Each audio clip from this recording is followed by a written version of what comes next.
Hello दोस्तों, आज के इस वीडियो में हम क्लास 9th बेसलाइन आकलन टेस्ट 2022-23 सब्जेक्ट इंग्लिश का बेसलाइन आकलन टेस्ट देखने वाले हैं, जो कि आपका 19 अक्टूबर को होने वाला है। तो जो आपका बेसलाइन आकलन टेस्ट होगा 50 अंक का होगा और जो आपको टाइम दिया जाएगा यहाँ पर 75 मिनट का आपको टाइम दिया जाएगा।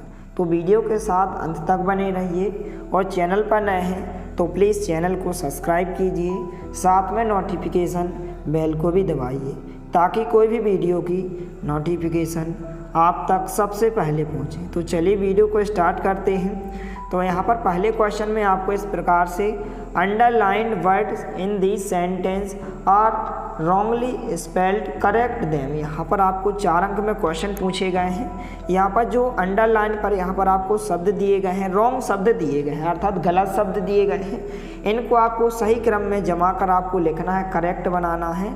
तो इस प्रकार से इसका करेक्ट आंसर टेबल होगा। इसके बाद दूसरा जो अंडरलाइन शब्द दिया गया इसका करेक्ट शब्द वॉकिंग होगा। तो इस प्रकार से आपको उत्तर में वॉकिंग लिखना है। तीसरे में जो अंडरलाइन इस प्रकार से नाइफ लिखा है तो इसका करेक्ट इस प्रकार से हो जाएगा, के आगे आ जाएगा। इस प्रकार से नाइफ की स्पेलिंग होती है। इसके बाद चौथे का आंसर यहाँ पर क्या हो जाएगा, इस प्रकार से टीम हो जाएगा। इस प्रकार से आपको आंसर में लिखना है।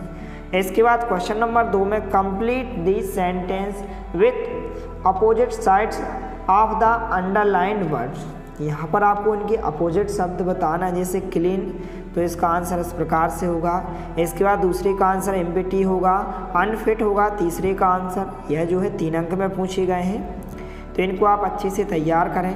तो आप वीडियो को रोककर या फिर आप स्क्रीनशॉट लेकर इन सभी प्रश्नों को आप अच्छे से तैयार करें। और यदि आप इसकी PDF को डाउनलोड करना चाहते हैं तो नीचे डिस्क्रिप्शन बॉक्स में लिंक दी गई है। तो टेलीग्राम चैनल पर आपको इसकी PDF उपलब्ध कराई जाएगी, इसलिए आप हमारे टेलीग्राम चैनल को ज्वाइन कीजिए या फिर आप टेलीग्राम पर सर्च भी कर सकते हैं। हमारे चैनल का नाम फ्री ऑनलाइन टीचिंग वन। इसके बाद जो क्वेश्चन नंबर 3 है इस प्रकार से look at the picture given value and right the sentence about. इस प्रकार से आपको एक फ़ोटो पिक्चर दी गई है। इस पिक्चर को देखकर आपको यहाँ पर नीचे दिए गए यहाँ पर जो क्वेश्चन दिए गए हैं इनके आपको आंसर बताना है, अर्थात यहाँ पर आपको 3 सेंटेंस बनाना है इस प्रकार से। तो 3 सेंटेंस हो जाएंगे। इस प्रकार से आप उत्तर में लिखेंगे। यह जो है 3 अंक में क्वेश्चंस पूछे गए अर्थात 6 अंक में, तो इनको आप अच्छे से तैयार करें। इसके बाद क्वेश्चन नंबर 4 है इस प्रकार से। यहाँ पर आपको क्या करना है कि कैपिटल लेटर्स यहाँ पर इस प्रकार से आपको लिखना है। जैसे यहाँ पर पहला जो सेंटेंस दिया गया है इसमें कैपिटल लेटर नहीं है, लेकिन यदि हम कैपिटल लेटर लिखें तो जो राजू का पहला अक्षर आर है इसको हम कैपिटल से लिखेंगे और बाकी इस प्रकार से लिखेंगे, तो आंसर हो जाएगा। इसके बाद दिया गया व्हाट इज़ योर नेम, तो W को हम जो है कैपिटल से लिखेंगे, व्हाट इज़ योर नेम। इस प्रकार से आंसर होगा, पीछे क्वेश्चन मार्क लगाएंगे। तो इस प्रकार से इसमें जो है 3 क्वेश्चन पूछे गए हैं, 1-1 अंक के 3 क्वेश्चन हैं, इनको आप अच्छे से तैयार करें। इस प्रकार से आंसर भी नीचे दिए गए हैं इनके। इसके बाद आगे जो क्वेश्चन दिया गया फिल इन दी ब्लैंक्स पूछे गए हैं इस प्रकार से 3 अंक में। तो पहले में आंसर 2 होगा, दूसरे का answer the sun rises in the east आ जाएगा, तीसरे में जो the cat is looking the mouse, तो यहाँ पर एट आ जाएगा। 3 अंक में पूछेंगे, प्रत्येक क्वेश्चन 1 अंक का है, तो इनको भी आप अच्छे से तैयार करें। इसके बाद जो नेक्स्ट क्वेश्चन में पूछा गया फिल इन दी ब्लैंक्स, यहाँ पर विथ ए और एन, आपको ए लगाना है या फिर एन लगाना है।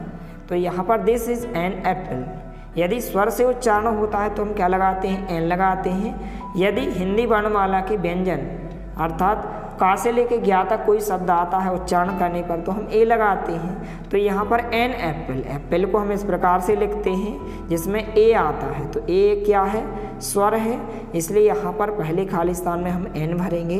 इसके बाद बॉय, तो बॉय हम इस प्रकार से लिखते हैं बॉय, तो वाह आता है, वाह तो एक व्यंजन है तो हम ए लगाएंगे, तो दूसरे का आंसर क्या होगा, ए होगा। इसके बाद जो 7वें क्वेश्चन में पूछे गए हैं arrange the following jumbled word to form meaningful sentence. यहाँ पर आपको इन वाक्यों को सही क्रम में लिखना है।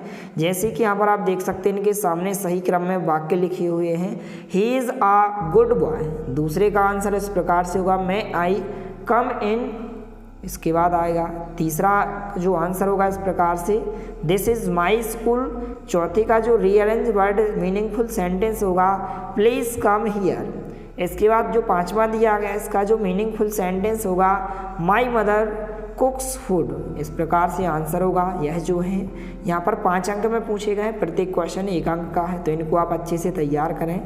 इसके बाद जो नेक्स्ट क्वेश्चन पूछा जाता है कि read the following poem and answer the question. आपको एक पोएम दी जाएगी और आपसे कहा जाएगा कि इस पोएम को पढ़कर नीचे दिए गए क्वेश्चंस के आंसर आपको बताना है।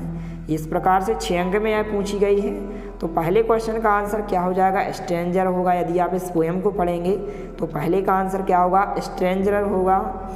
इसके बाद यहाँ पर जो दूसरा क्वेश्चन पूछा गया है, इसके बाद जो दूसरे क्वेश्चन का आंसर होगा इस प्रकार से, आपको ट्रू और फॉल्स बताना है, तो यह क्या होगा, ट्रू होगा। इसके बाद तीसरे क्वेश्चन का आंसर इस प्रकार से होगा, यहाँ पर आप देख सकते हैं when I was in darkness that needed some light. इस प्रकार से उत्तर होगा। इसके बाद जो यहाँ पर नेक्स्ट क्वेश्चन पूछा गया है भी 6 मार्क्स में पूछा गया है। पहला है व्हाट इज़ वर नेम। तो यहाँ पर जो भी आपका नाम है, जैसे माई नेम इज़ आपका जैसे राहुल है, सोनम है या कुछ भी है, तो आप अपना यहाँ पर नाम लिखेंगे। इस प्रकार से लिखेंगे माई नेम इज़, अपना पूरा नाम लिखेंगे यहाँ पर। इसके बाद दूसरा है who is your best friend. तो यहाँ पर आप लिखेंगे माई बेस्ट फ्रेंड इज़, आपका जो भी बेस्ट फ्रेंड है यहाँ पर आप उसका नाम लिखेंगे इस प्रकार से कि माई बेस्ट फ्रेंड इज़। इसके बाद तीसरा है in which class do you study, वह किस क्लास में पढ़ता है। जैसे हमने लिखा 9th, हो सकता है कि आपका दोस्त 10th क्लास में पढ़ता हो तो आप 10th लिखेंगे। यदि 8th क्लास में पढ़ता है तो आप यहाँ 8th क्लास लिखेंगे।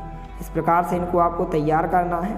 इसके बाद चौथा पूछा गया what is the name of your school, आपके स्कूल का नाम क्या है। तो इस प्रकार से आप लिखेंगे जो भी आपके स्कूल का नाम है, जैसे गवर्नमेंट हाई स्कूल, जो भी आपके स्कूल का नाम है यहाँ पर आप लिखेंगे। तो इस प्रकार से इनको आपको अच्छे से तैयार कर लेना है। यदि वीडियो पसंद आए तो प्लीज़ लाइक कीजिए, दोस्तों के साथ शेयर कीजिए, और यदि आपने हमारे चैनल को सब्सक्राइब नहीं किया है तो प्लीज़ सब्सक्राइब कीजिए। धन्यवाद, मिलते हैं अगले वीडियो में, तब तक के लिए जय हिंद, वंदे मातरम।